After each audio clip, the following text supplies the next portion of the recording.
Processione che probabilmente stanno cantando il loro rosario, ma noi sentiamo un accompagnamento a distanza.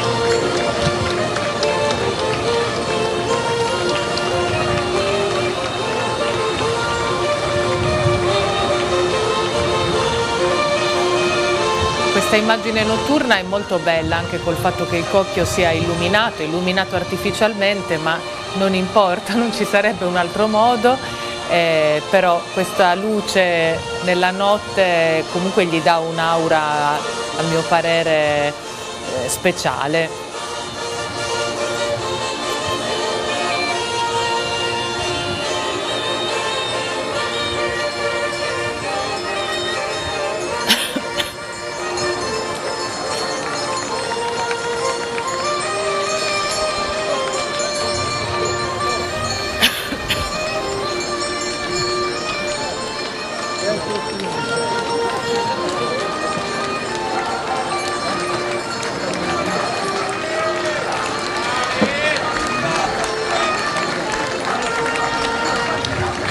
Da questa immagine abbiamo colto nuovamente i particolari che riguardano gli abiti di gala che il simulacro ha indossato nuovamente a Giorgino, insieme a tutti gli ori devozionali, ex voto, tutti quei segni della preghiera e dell'affetto di chi ha voluto donare qualcosa di sé al santo.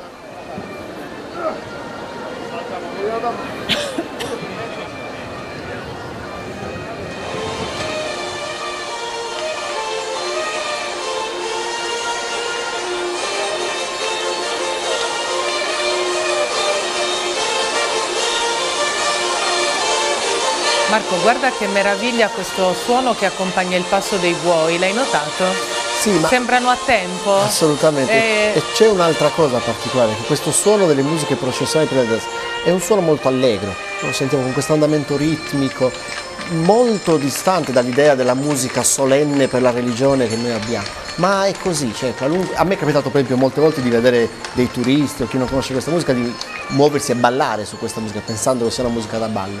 In realtà per qualunque campidanese, per qualunque sardo, queste melodie rimandano subito a una dimensione religiosa, della devozione, è proprio una questione culturale. Questa è la nostra musica per fare le processioni.